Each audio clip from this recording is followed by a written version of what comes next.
오늘 읽은 본문의 말씀은 사도 바울이 에베소 교회를 섬기는 장로님들에게 행한 설교입니다. 근데 이 설교가 유명한 것은 사도 바울의 고별 설교이기 때문에 그렇습니다. 바울은 에베소에서 3년 동안에 복음 전파를 했고요. 그리고 에베소가 정말 뒤집어질 정도로 큰 부흥의 역사를 이루었습니다. 그러고는 이제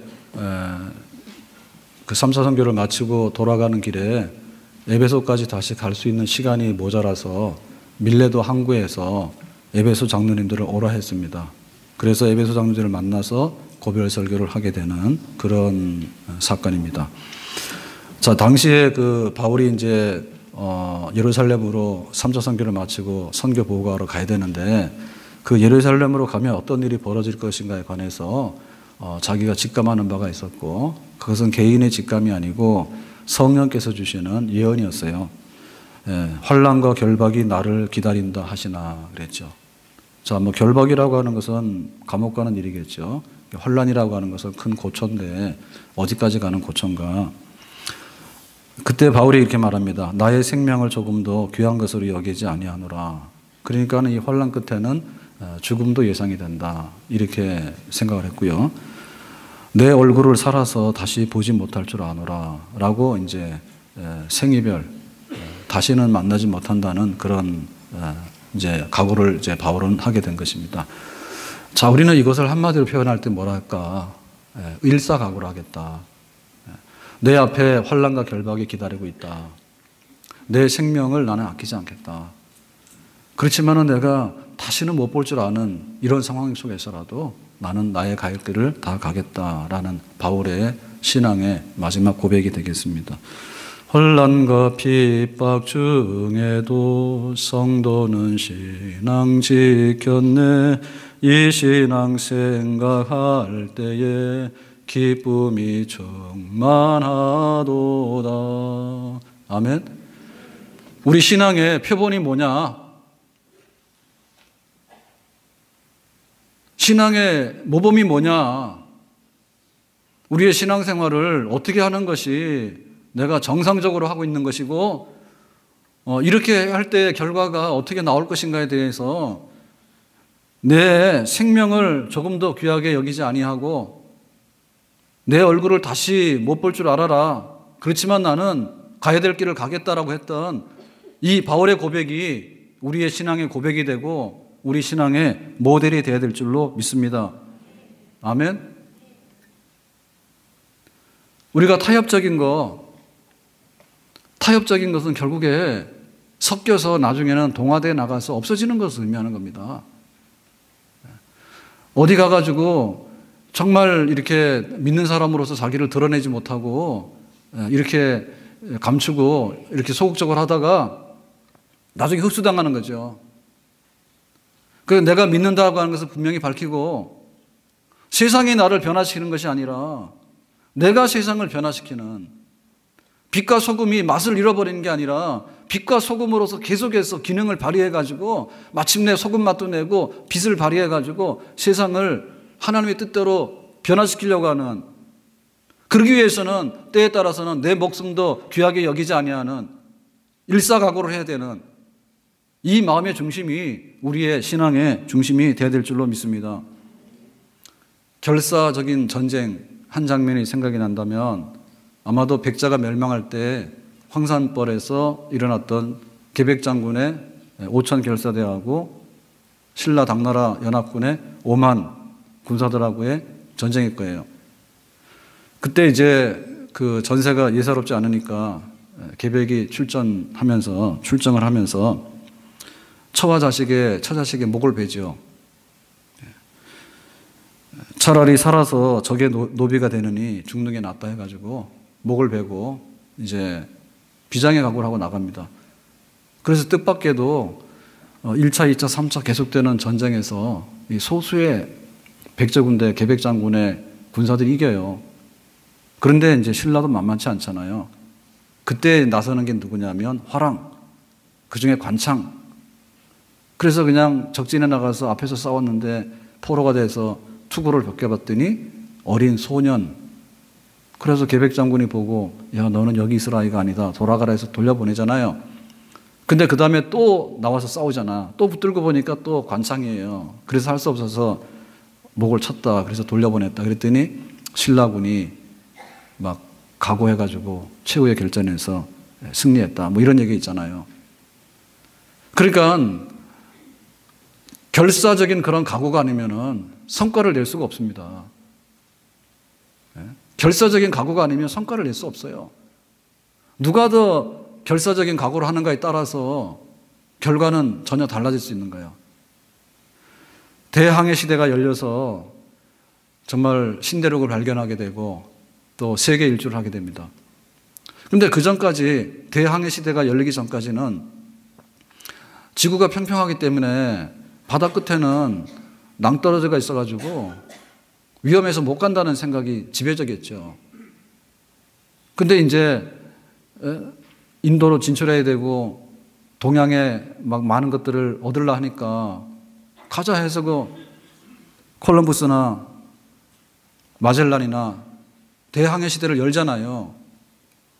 용기 있는 사람들을 통해서 새로운 시대가 열렸거든요. 우리가 지금 그 천주교하고는 갈라서서 개신교 역사를 이루었는데 이 개신교 역사의 종교개혁에 그 하나의 횃불을 든 것은 루터였습니다. 95개 조항에 캐톨릭의 부패성과 잘못된 것들을 성당 문 앞에다 갖다 걸었죠. 그걸 가만둘 리가 있습니까? 그래서 이제 보름수 회의, 국회에 소환이 되는데 야 네가 한 말 똑바로 해봐라. 믿음으로 구원받는다. 이런 말 해봐라 하니까 사실 협박이죠. 그때 그거를 포기해버리면 자기는 무사할 수는 있습니다. 그렇지만 루터가 기도하면서 그랬잖아요. 주여 내가 여기 있나이다. 주여 내가 여기 서 있나이다. 나를 도우소서. 그 정말 생명을 내놓고 용기 있는 신앙 고백을 계속해서 유지했기 때문에 진정한 시대에 종교개혁의 새로운 시대가 우리 앞에 열리게 된 줄로 믿습니다. 그러니까 우리가 배교자가 될 것인지 아니면 순교자가 될 것인지 뚜렷하게 가야 되는 길은 다르다는 얘기야. 가룟 유다는 은 30에 예수님을 배반해서 팔았어. 배교자예요. 베드로도 한때 겁이 나가지고 나 예수님 몰라요라고 부인을 했지만은 새벽 닭 우는 소리와 함께 회개하고 나중에는 십자가에 거꾸로 달려 죽는 순교자 됐다 하잖아요. 지금 우리는 함께 앉아있지만은 우리의 신앙의 성향은 다르고요. 우리는 함께 앉아있지만은 우리 신앙의 모델이 다르고요. 우리는 함께 앉아있지만은 우리 신앙의 마지막 결말이 다르다는 것을 알아야 됩니다. 넓은 길로 가지만은 넓은 길의 마지막은 멸망으로 가는 길이라면 그 길 가서는 안 되겠죠. 좁은 길은 굉장히 좁아 보여서 불편해 보이지만 생명에 이르는 길이라면 우리는 좁은 길로 기꺼이 가야 되겠죠. 아멘? 지금 우리는 어디로 가고 있는가? 내 신앙생활은 일사각오를 했던 바울처럼 그렇게 내 신앙생활을 그거를 모델로 삼아서 가고 있는가? 아니면 편하다, 다 좋다, 다 괜찮다, 이상 없다, 세상이 좋으니까 세상을 어쨌든 간에 따라가려고 발부둥 치고 있는 그런 우리들의 모습인가? 그것은 구분해야 되겠다는 것입니다. 초대교회 7교회가 있었는데 그 7교회 중에서 전혀 진단이 다르게 나옵니다. 4대 교회는 뭐라고 했는가 하면 살았다고 하는 이름은 있지만은 죽은 교회다 그랬어요. 4대 교회. 살았다는 이름은 있는데 실상 예수님께서 다 속을 헤쳐보니까 사망 판정난 교회예요. 서머나 교회 환난과 궁핍이 심했어. 그래서 도대체 이거 뭐 믿는 사람으로서 이거 교회라고 할 수 있겠느냐고 했는데 속을 들여다보니까 실상은 부유한 자라 했거든요. 그러니까 우리가 가야 될 길이 뭔가에 대해서 표대를 똑바로 하자. 기도원의 300명의 용사 100명 모아가지고 모자라니까 200명을 모으고 200명을 모으니까 모자라 300명을 모으고 그래서 채운 300명이 아니죠. 자그마치 32,000명 중에서 300명으로 줄인 거예요. 우리는 늘려야 된다고 생각해요. 내가 신앙생활 하면서 세상적인 거 온갖 거를 다 갖다 집어넣어가지고 어쨌든 간에 늘려야 된다고 생각하는데 하나님께서는 300명의 용사를 32,000명 중에서 줄여가지고 300명을 만들었어. 그러니까 우리의 신앙생활은 거품으로 하는 게 아니라 속에 있는 거, 알맹이가 정말 중요한 그런 신앙생활을 해야 될 줄로 믿습니다. 아멘? 겁나는 사람 돌아가라. 22,000명 돌아갔죠. 시내가에 가서 물 마시라 했더니 그냥 엎어져가지고 정신없이 물 마시는 사람들 다 돌려보냈죠. 9,700명. 그래서 300명이면 족하다 했잖아요. 예수님께서 사도들을 선발할 때, 제자를 선발할 때 12명밖에 안 뽑았어요.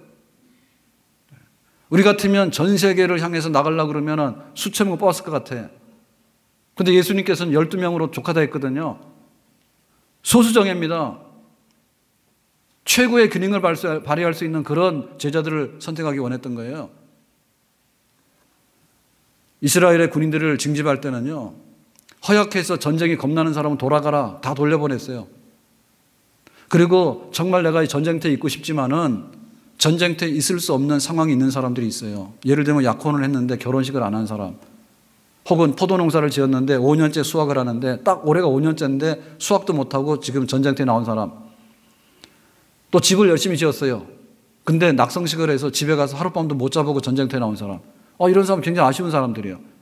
그러니까는 굉장히 뒤를 돌아보고 마음이 뒤숭숭한 사람들이야. 이런 사람들은 집으로 돌아가도 좋다, 돌려보냈다고. 그래서 정말 우리가 가야 될 길이 뭔가에 대해서 하나님 앞에 순전한 그리스도의 신부가 되는 그런 모습을 우리 신앙생활의 모델로 삼아야 되는 줄로 믿습니다. 아멘? 결혼했는데 신부가 딴 생각이 있어가지고 2달에 걸치고 3달에 걸치고 이렇게 하면은 어떻게 그것이 유지가 될 수 있겠습니까? 그러니까 우리 신앙생활 마찬가지예요. 그리스도의 신부가 되는데 정결한 신부가 되라. 그렇게 하기 위해서는 거짓말에 휘둘리거나 혹은 세상의 달콤한 말에 휘둘려서는 안 되겠죠. 거짓 선지자를 조심해라. 바벨론 군대에 가지고 예루살렘이 지금 멸망 직전에 있습니다. 그랬는데 선지자들이 일어나가지고 한결같이 외친 게 뭔가 하면 예루살렘은 거룩한 도성이다. 안전하다. 예루살렘에는 성전이 있기 때문에 하나님의 집이 있는데 이방인들이 발을 들여다 놓을 수 없다. 안전하다. 이러고는 외쳤단 말입니다. 그 사람들이 박수치고 듣기 좋다 했죠. 그렇다. 그럴 거다라고 했죠. 예레미야 선지자가 외쳤습니다. 눈물로 회개를 요청했습니다. 이대로 있으면 바벨론 군대 망할 것이고 성전도 불타버리고 말 것입니다. 그때 사람들이 하는 말이 뭐냐면 왜 기분 나쁜 얘기와 부정적인 얘기를 하느냐 해가지고 입 닥쳐라 해가지고 나중에 입 닥치지 않으니까 감옥에다 가두고 죽이려 했거든요. 그러니까 우리가 교회를 통해서 좀 버릴 걸 버리라고 하는 얘기를 많이 들어야지 좋은 교회입니다. 신앙생활을 똑바로 하는 것이 하나님께서 원하시는 거다라고 하는 것이 좋은 교회입니다. 아멘? 모든 것을 다 수용하고 모든 것을 다 흡수하고 모든 것을 다 포용해가지고 잔뜩 졌는데 세상에 무엇을 먹고 마시고 입을 것인가에 대한 이방인의 집만 잔뜩 지게 하는 교회는 합당치 않은 것이죠. 합당치 않은 것입니다. 일사 가고 그러면은 우리 한국교회를 대표할 수 있는 주기철 목사님이 생각이 나죠. 주기철 목사님 얘기 잠깐 하겠습니다. 나이 30에 평양신학교를 졸업하고 목사가 되면서 첫 임지가 부산의 초량교회입니다. 원래 연희전문학교를 다녔거든요. 근데 집안에 일이 생겨서 학교를 휴학하고 있는데 어느 날 마산에 그 유명한 김익도 목사님이 부흥회로 온다는 거예요. 그래 그 부흥회에 참석해가지고 은혜를 받았어. 그래서 내가 연희학교로 가는 게 문제가 아니라 평양신학교로 가야 되겠다 해가지고 평양신학교 입학을 해서 이제 나이 30에 목사가 됐는데 목사 되자마자 초량교회가 36년 된 역사가 있는 그 당시로 볼 때는 괜찮은 큰 교회입니다. 그래 딱 가서 부산에 갔는데 용두산에다가 일본 신사를 세워놓고는 일본 신사를 잘 섬겨야지 우리가 다 평안하고 복을 받는다 이렇게 해가지고 주기철 목사님 눈치를 딱 챈 거예요. 아 이게 심상치 않다. 이거는 10계명 중에서 1계명을 위반하는 우리 신앙생활에 정말 교회가 이게 죽게 되는 사건이 벌어질 거다라고 해가지고 재빠르게 경남노회에다가 신사 참배하면 안 된다라고 하는 안건을 올려가지고 가결해 버립니다. 그래서 이제 교회 첫 입장이 나오게 되는 거예요. 신사 참배는 안 되는 거다라고 했는데 그 제일 앞장섰던 제일 먼저 했기 때문에 주기철 목사님. 그래서 이제 그 8년이 지난 다음에 그 평양신학교에 부흥회 초청을 받게 되는데, 그때 이제 38살 때 어떤 설교를 하게 되냐면 고난의 십자가를 질 각오라는 제목으로 신학교에 가서 설교를 합니다. 나 주기처럼 벌써 우리 한국교회와 나라를 위해 목숨 바칠 결의가 되어 있습니다. 여러분도 조금도 두려워하지 말고 주님의 뒤를 따르리라 결심하십시오. 죽을 각오 이미 돼 있었다라고 그 당시에도 이제 말을 했고요. 그리고 이제 나이 40이 되는 때에 36년인데 1936년에 나이 40에 목사 되고 10년이죠. 한국을 대표하는 평양의 산정현 교회에 부임을 하게 됩니다. 그래가지고 그 신사참배가 해가 갈수록 점점 더 이제 심해지잖아요. 강요가 하라. 처음에는 이렇게 권장하다가 나중에는 강압적으로 돌아가게 되는데, 일본이 이제 2차 대전 확전을 하면서 완전히 이제 제국주의, 군국주의자들이 강력하게 이제 전쟁을 막 이렇게 확전시켜 나가는 입장이니까 전부 다 이제 이 교회고 뭐고 다 무너뜨려야 되잖아요. 그래서 신사참배를 강요하게 되고 안 하게 되면 감옥에 집어넣는 이제 이런 일을 막 하게 되는 즈음입니다. 그래서 산정교회를 갔는데, 그러면 예배당을 지어야 되겠다. 그렇게 된 거죠. 그러니까 예배당을 짓는다고 하는 것은 뭐냐면 교회가 만만치 않고 살아있다라고 하는 하나의 상징적인 사건이에요. 그래서 교회 예배당을 짓고 나서 38년도 2월 달에 이제 헌당 예배를 하게 되는데요. 그때 그 2월에 평국노회가 열리는데, 그 평국노회에서 신사참배 가결을 해버립니다. 그래서 교회가 신사참배 한다라고 해서 공식적으로 장로 목사들이 모여서 가결하게 되니까 전국 교회들이 난리가 났죠. 그럴 수가 있느냐고. 그리고 평양신학교 학생들이 거리로 나와가지고 그거 안 된다고 이렇게 막 하는데, 그러니까 이제 항상 이제 신사참배 그러면 요주 인물이 주기철 목사님이에요. 그래서 그런 사건이 있는 날 바로 헌당 예배가 있었는데, 그 헌당 예배에서 목사님 설교 제목이 일사각오입니다. 죽고자 하면 살고 살고자 발버둥을 치면 결국에 죽게 되는 것, 이것이 바로 하나님 나라의 법칙입니다.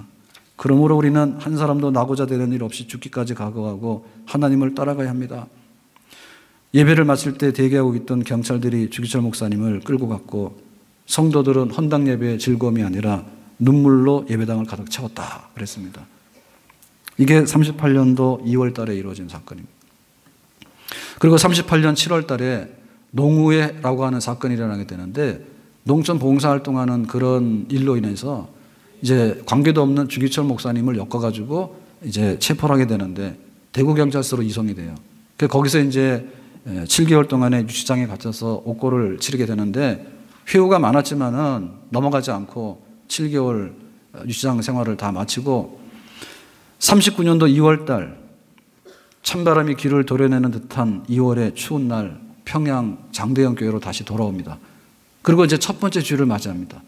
그 첫 번째 주일날 7개월 만에 교회로 돌아와서 하는 첫 설교가 바로 이 설교입니다. 나의 5가지 기도 제목. 첫째, 죽음의 권세, 신사참배를 이기게 해주실 것. 둘째, 고난을 감당하되 끝까지 감당하게 힘주실 것. 셋째, 늙은 어머니와 처자식을 주님께서 맡아주실 것. 이렇게 해서 5가지 기도 제목 그 설교를 하시면서 마지막 설교의 끝을 이렇게 말씀합니다. 내 주 예수의 이름이 땅에 떨어지고 있다. 평양아 평양아 동방 예의지국의 예루살렘 성아, 하늘의 영광이 내게서 떠났도다. 모란봉아 흐느껴라. 대동강아 통곡하라. 하지만 아무리 무서운 칼날이 나를 기다리고 있어도 나는 두려워하지 않으리라. 누가 우리를 그리스도의 사랑에서 끊으리요? 곤고나 박해나 기근이나 적신이나 위험이나 칼이라. 1000만 번 죽어도 나는 꺾이지 않으리라. 이 설교를 할 때에 교회가 눈물바다를 이루었고, 이제 마지막을 향해서 가고 있는데 40년 봄에 그 신사참배에 대해서 마지막으로 이제 옥죄오는, 그래서 굴복하지 않은 성도들 체포해서 하는데 주기철 목사님이 40년 봄에 체포됩니다. 그래서 평양 감옥을 들어가게 되는데 44년 4월에 순교하게 되죠. 그러니까는 한 4년 동안의 옥고에 너무 병약하고 시달려가지고 나중에는 순교하게 되는데, 그 마지막 면회를 신청하면서 사모님에게 남긴 마지막 말이고 마지막 유언이 되겠습니다. 그 중에 2가지가 기억이 되는데요. 첫 번째가 이겁니다. 아무래도 내가 살 날이 얼마 남지 않았으니까 내가 하나님 앞에 가면 나는 꼭 한국교회를 살려달라고 간청할 것입니다. 이 말을 우리 교회 신자들에게 부디 전해주시기를 바랍니다. 두 번째, 내가 죽거든 고향 웅천면으로 가지 말고, 원래 이 창원, 경남 창원 지역의 분이거든요. 그래서 창원으로 가지 말고 이곳 평양의 돌박산에다가 나를 묻어주시오. 죽어서도 우리 교회를 지켜봐야 하니까 나는 지금 우리 산정현교회 성도들이 보고 싶어서 애가 다를 지경이라오. 그렇게 마지막 말씀 남기시고 순교하셨어요. 그 신앙이 바로 우리 한국교회의 표준적인 신앙의 길잡이였습니다. 아멘?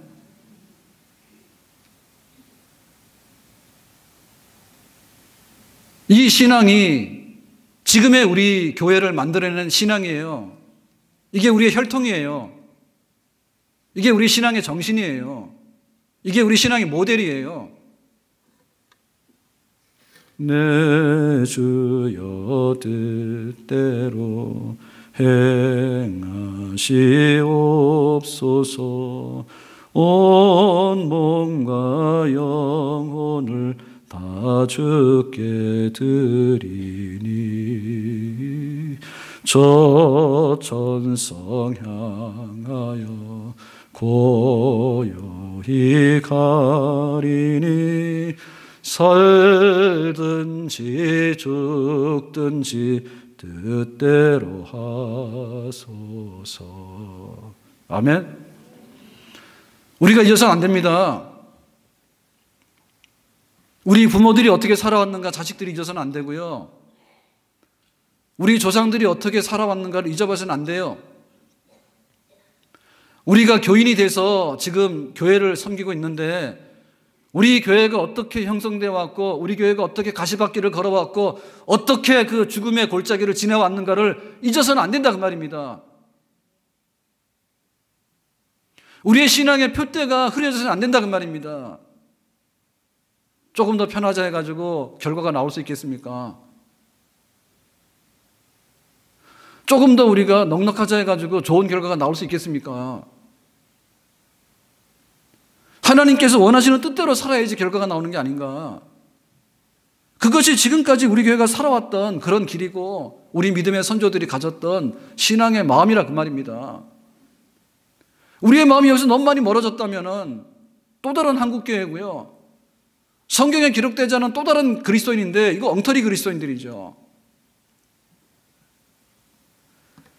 우리의 신앙의 순결함을 회복하는 것, 신앙의 온전함을 회복하는 것, 여기에 우리의 미래가 있는 줄로 믿습니다.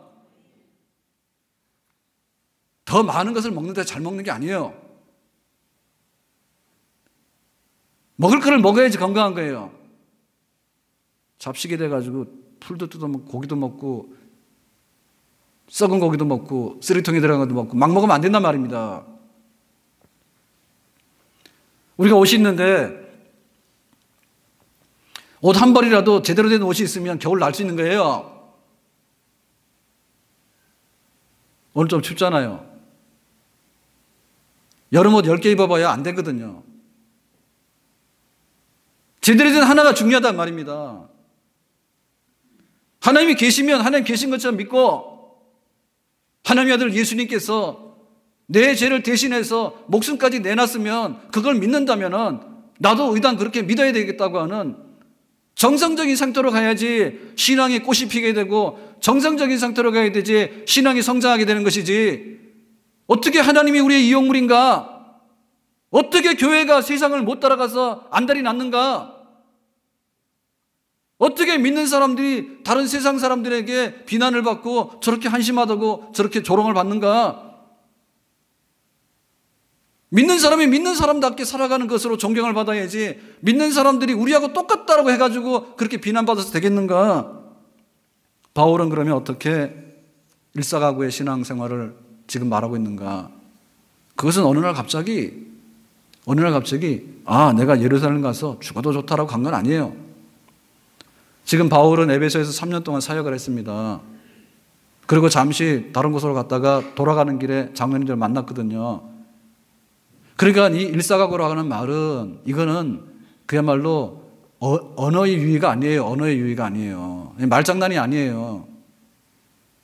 정말 생활 속에서 3년 동안에 우러나왔던 내 삶 그대로를 한마디로 표현한다면 앞으로 예루살렘 가는데도 나는 일사각오다.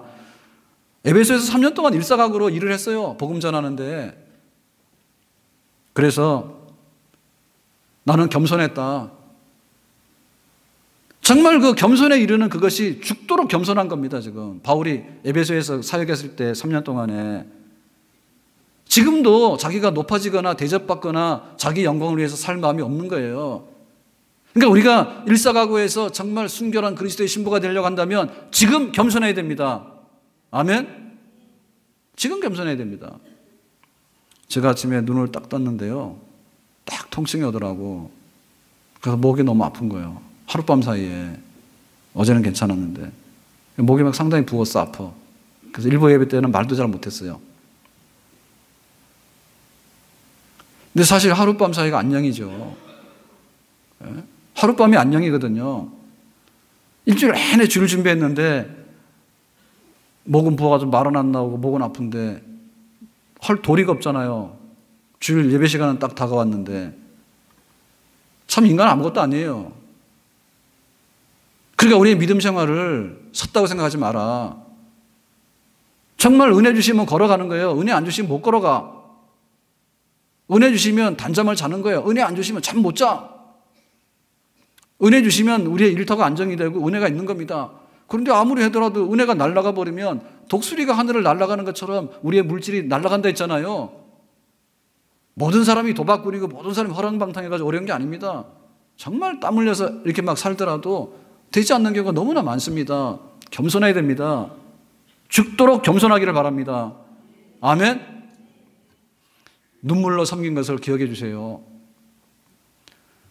눈물로 섬겼다는 얘기는 뭐냐면 머리로 섬겼다는 게 아니죠. 내가 알았다 해가지고 내가 기독교인의 삶을 산 건 아니에요. 바울의 일사각오를 내가 머리로 인지했다 해가지고 내 신앙생활이 일사각오는 아니에요. 주기철 목사님의 그 순교에 이르는 그 여정을 우리가 알았다 해가지고 내가 그런 순교자의 신앙생활을 하고 있는 건 아니에요. 문제는 뭐냐면은 가슴이에요. 가슴. 가슴이 뜨거울 때는 불이 타야 됩니다. 기뻐 뛰어야 됩니다. 가슴에 안타까움이 있을 때는요, 눈물을 펑펑 쏟아내야 됩니다. 그게 가슴입니다. 눈물 없이 어떻게 내 신앙을 지키겠는가? 주일날 뻘떡 일어나기가 쉬운 게 아닙니다. 잠을 줄여야 되죠. 회사 나가서 안 믿는 사람들한테 조롱받지 않으려고 하면 유능하게 일해야 됩니다. 신실하게 일해야 됩니다. 그리고 이타적으로 일해야 됩니다. 힘듭니다. 우리 속에 눈물이 있어야 돼요.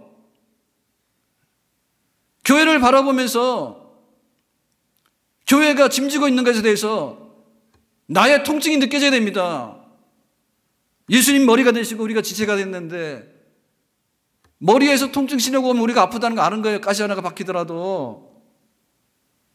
교회가 기쁘면 내가 기뻐야 되는 거고 교회가 아프면 내가 아파야 되는 거고 그렇게 눈물로 내가 섬겨왔다는 거예요. 눈물로.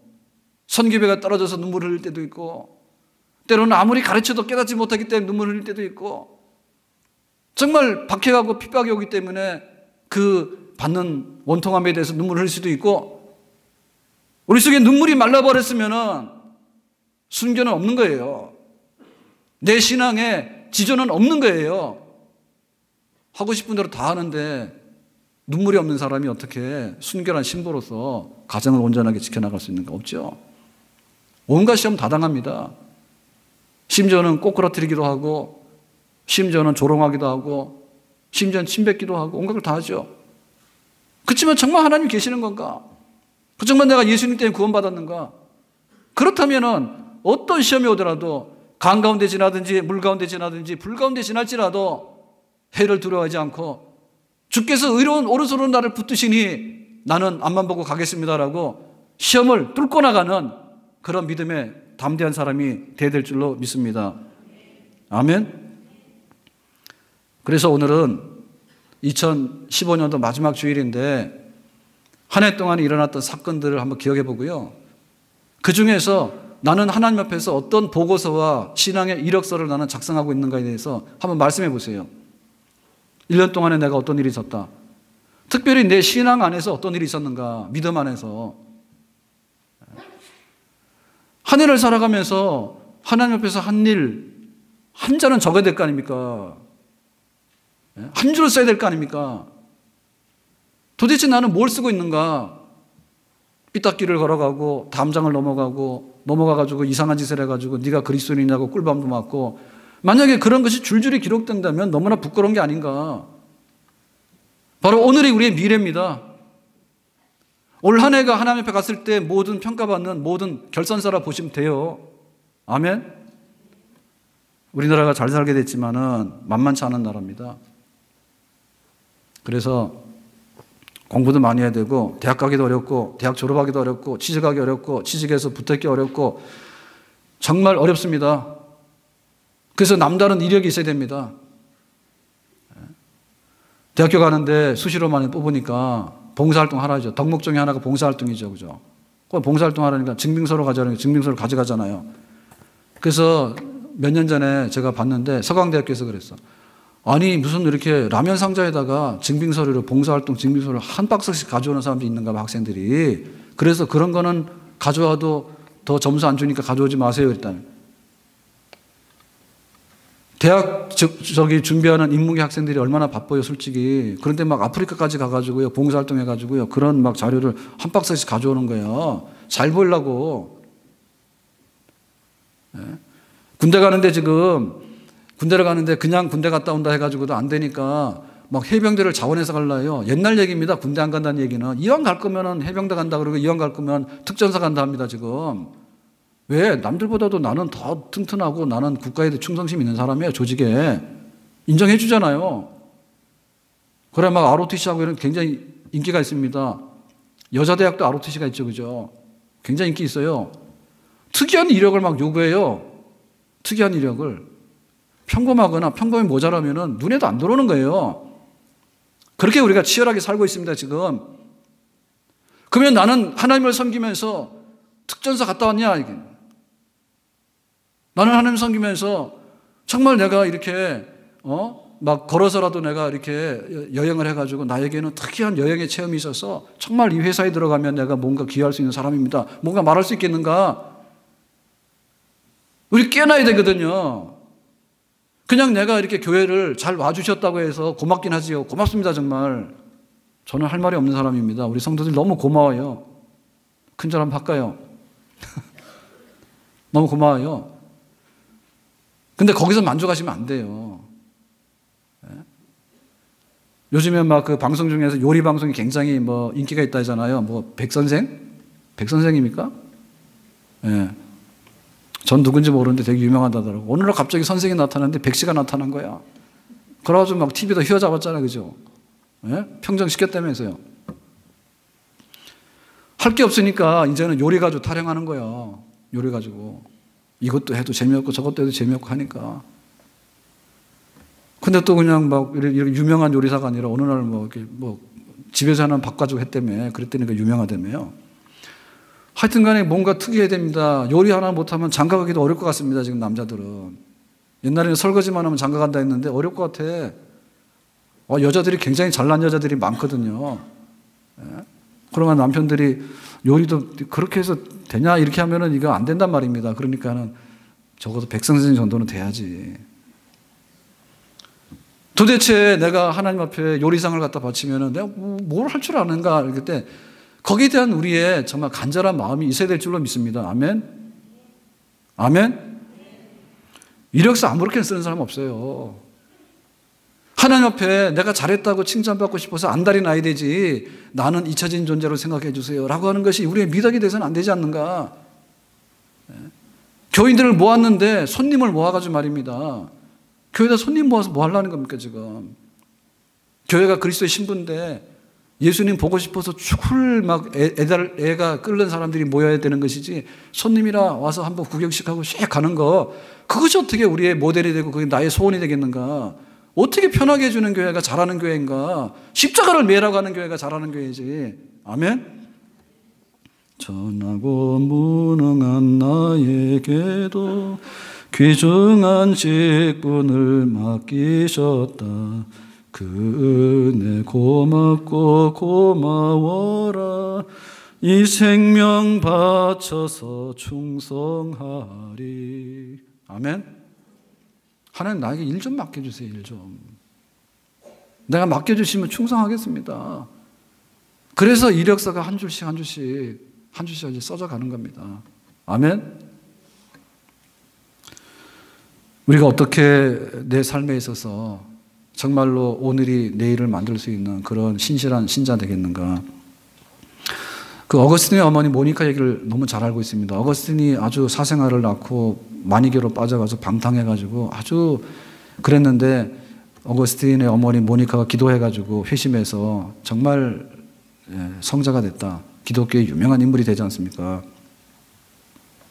근데 그 모니카가 기도를 했을 때 어떻게 기도했냐? 우리가 거기까지 알거든요. 자식을 위해서 눈물을 흘리면 절대 그 자식 망하는 법이 없다. 그런 얘기 알고 있어요. 그래서 모니카 기도 많이 했겠다. 그렇게 압니다. 근데 조금 더 아셔야 돼요. 지금 그 시골에서 이렇게 공부를 도예지로 보냈는데 너무 잘하는 거야. 그래서 그 당시에 아프리카에서 제일 큰 도시가 번영하는 도시가 카르타고입니다. 카르타고에 가서도 굉장히 두각을 나타내요. 성공했어요. 근데 이제 어머니에게 들려오는 소식이 동거해가지고 10대 때 동거해가지고 사생활을 낳지 않는가, 기독교를 버리고 마니교에 가서 그러질 않는가, 너무나 안 좋은 소리들. 그러니까 달려가죠. 카르타고에 간다고 아들 만나러. 아들 그러면 안 된다고. 지금 아들 회심시키기 위해서. 그러니까 집에 앉아가지고 눈물만 흘리는 어머니는 아니에요. 예? 지금 뭐 우리 극성 엄마들이 말입니다. 막 학원도 보내고 뭐하고 하는데 얘야 학원 갔다 왔니? 이렇게 안 하죠. 뭐 안 가려고 막 끌고도 가고 막 하잖아요. 정말 말 안 되는 얘기들을 많이 하는데 그런 열정이 있습니다. 부모들에게는. 부모들이 그런 열정이 있어요. 그래가지고 카르타고 갔는데 어거스틴이 이제 어머니 싫잖아요. 그러니까 와서. 그러면서 이제 어머니를 떼어놓고 로마로 도망가는데 어떻게 하는지 압니까? 친구 좀 이렇게 배웅하러 갈 테니까 여기 좀 계세요 하고는 배 타고 가버렸어요. 그렇게 해서 어머니 떼어놓고 또 로마로 가버립니다. 자기의 꿈과 야망을 위해서. 그러니까 따라갈 수도 없잖아요. 당장에. 그래서 어떻게 해서 로마를 간 거야 다시. 로마 가서 보니까 또 아들이 없는 거예요. 그래서 자기가 밀라노로 옮긴 거예요 또. 성공의 가도를 달리기 위해서 자기는 막 그렇게 가는 겁니다. 밀라노까지 간 거예요. 밀라노는 이탈리 중에서 북부잖아요. 그럼 거기까지 간 거야. 그러니까 그 당시에 지금 아프리카에서 카르타고에서 로마로 밀라노로 간다고 하는 것은 쉬운 일 아니죠. 그 어머니가. 가는 거야. 내 평생의 소원은 아들 회심하는 거다. 하나님 품 안으로 돌아가는 것이 내 마지막 내 인생의 소망이다. 그것만 되면 내가 걱정 없겠다. 그 생각하는 거야. 그 마음에만 생각하는 게 아니라 눈물로 기도를 했고요. 눈물로 기도만 하는 게 아니라 가는 거야. 가가지고 그랬어요. 네가 동거에서 낳은 아들은 불법이고 네 결혼은 불법이고 이건 안 되는 거다 얘기하는 거죠. 마니교를 청산하고 다시 주님께로 돌아오라 얘기하는 거죠. 그래서 밀라노에서 극적으로 어거스틴이 은혜를 받아가지고 회심하게 됩니다. 그래서 고향으로 가는 길에 모니카 죽습니다. 우리 가정이 믿음으로 바로 흘러가면은 어디까지 우리가 희생을 해야 되겠는가? 지금 우리는 장로님, 대통령이 몇 사람이 나왔어요. 근데 조금만 더 시간을 앞으로 놓고 보면은 집안에서 주일날 교회를 가방 들고 나온다고 하는 것은 있을 수 없는 일입니다. 집안에서. 집안 어른들이 다 있는데 어디 나갑니까 주일날 교회를. 그리고 교회가 가깝긴 합니까? 멀어가지고. 제사상 앞에서 어떻게 절을 안 하고 버티고 서 있습니까? 얼마나 어려운지 모릅니다. 그것을 굳건히 버텨냈습니다. 우리 믿음의 조상들이. 아멘? 그래서 우리가 인정받기 시작한 거예요. 집안에서 교회를 나가더라도 그렇대 인정해준다. 그러면서 이제 하나둘 기독교인들이 되어가는 그런 과정들을 우리가 겪어왔습니다. 우리 자녀들에게 좋은 대학을 가기 위해서는 그렇게 몸부림을 치지 않습니까? 천국이 대학보다 못합니까? 주기철 목사님 두 아들 잃고 나서 그랬어요. 감사 기도할 때. 정말로 미국 보내기 위해서, 미국 유학 보내기 위해서 기도하고 준비했는데 두 아들 죽었단 말입니다. 미국보다 더 좋은 천국으로 데리고 가시니 감사하다. 그 기도 제목 넣었단 말입니다. 거기다가. 우리 자녀들에게 좋은 것을 주고 싶은데 정말 하나님을 믿어서 만복의 근원 되시는 하나님의 자녀로 살아가는 것보다도 우리 자녀들에게 더 줄 수 있는 혜택이 뭐가 있습니까? 네? 그것을 위해서 우리가 어떻게 눈물을 흘리는 것인가? 어떻게 내가 발품이라도 팔아야 될 것인가? 그리고 그 진정한 내 삶으로 정말 내 가정이 주님께 돌아오고 자녀들이 돌아오고 남편이 돌아오고 우리 식구들이 돌아오는 그런 일을 위해서 어떻게 일사각오를 하지 않고서 우리 가정이 살아나는 역사가 있겠는가? 우리 가족이 다 예수 믿으려고 하면 일사각오 해야 되는 거예요. 교회가 하나 쓰려고 그러면요 일사각오 해야 되는 겁니다. 교회가 쓰려고 해서는. 지금 교회들은 대단히 구조적으로 잘못되어 있습니다. 없던 신도시가 생기기 때문에 하루아침에 옛날에 일산이 인구가 얼마입니까 지금 옛날에. 근데 어느 날 신도시가 생기는 바람에 100만 인구가 넘었어요. 도시계획을 했기 때문에 국가에서 분양을 해가지고 다 잘라가지고 블록을 지어가지고 아파트 짓고 상가 짓고 교회 지라 해가지고 교회들이 쓰게 되니까 교회들이 그냥 생겼죠. 눈물로 세운 교회들이 아니에요.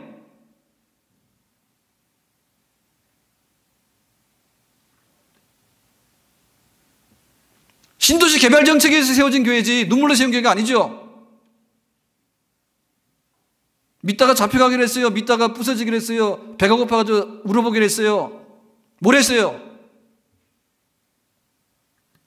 허상들입니다. 허상들. 교회 안에 쓰려고 그러면요 눈물이 쏟아져야 되고요. 교회 안에 쓰려면 배가 고파야 되는 거예요. 교회 안에 쓰려고 그러면 전도하다가 얻어 터지기도 많이 얻어 터져야 돼. 그래서 세워진 것이 바로 교회입니다. 아멘. 성탄절 때 제가 간단히 말씀드렸는데 카터 대통령이 지금 91세랍니다. 그런데 지난주에 교회학교 교사 지각을 해가지고 일평생에 처음 지각을 했다고 그게 뉴스가 됐어요. 저도 깜짝 놀랐어요. 그분이 지금도 교회학교 교사인지는 몰랐어요. 저는 하고 있다는 얘기는 계속해서 알았는데 지금도 현역으로 지금 우리 성도들 중에 91세인데 교회 나오신 분 없을 거야 아마. 91세 노인이 교회를 나오더라도 박수를 칠 판인데 평생 해왔던 교사직을 지금도 하고 있는 거야. 그런데 28살 된 손자가 갑자기 죽었어. 그래서 그 황망해가지고 정신을 막 잃어가지고 잠깐 교회 나와 늦었다는 거야. 그렇지만 교회를 나왔어. 직분을 가지려면 이렇게 가져야 되고요. 섬기려면 이런 정신으로 섬겨야 됩니다. 아멘. 일평생 나이가 이렇게 다 가도록 죽는 그날까지 교회학교를 위해서 미국의 대통령은 잠깐 했잖아요. 교회학교 교사는 평생 하잖아요. 죽을 때까지. 그것이 신앙의 모델이에요. 이상한 게 아니에요. 우리가 그 길을 함께 따라가야 될 줄로 믿습니다. 아멘. 저는 오늘 이 말씀을 드리면서 내년에 희망을 보자고 하는 겁니다. 여러분 우리가 변해야 됩니다. 내년에 희망이 어디서 올까요? 대박하는 사람들 앞에 가서 또 가서 쓸 겁니까? 대박 터지려고 줄 서 있는 사람들 앞에 가서 쓸 겁니까? 또 행운을 비는 사람들 앞에 가서 우리가 또 행운 뽑으려고 가서 줄 설 겁니까? 하나님 방식이 아니잖아요. 나를 사랑하는 자가 내 사랑을 입을 것이고 나를 간절히 찾는 자가 나를 만날 것이니 말씀대로 준행해서 행하라. 그리하면 꼴이 되지 않고 머리 될 것이고 원수들이 한 길로 왔다 7길로 도망갈 것이고 떡반죽 것이 넘쳐날 것이고 성읍에서나 들에서나 복을 받을 것이고 하나님께서 약속하신 바가 이루어지기 위해서는 우리의 그릇을 깨끗하게 해라. 그리스도의 순결한 신부가 되게 해라. 하나님께서 원하시는 모습대로 가기만 하면 우리 앞에 세상이 주지 않는 진정한 희망과 새로운 미래가 다가오는 줄로 믿습니다. 아멘. 뼛속 깊이까지 정말로 주님께서 기뻐할 만한 사람으로 변화되기를 원하는 그런 열망들이 우리 안에서 불같이 일어날 수 있기를 예수님의 이름으로 축원합니다. 기도합니다. 하나님 아버지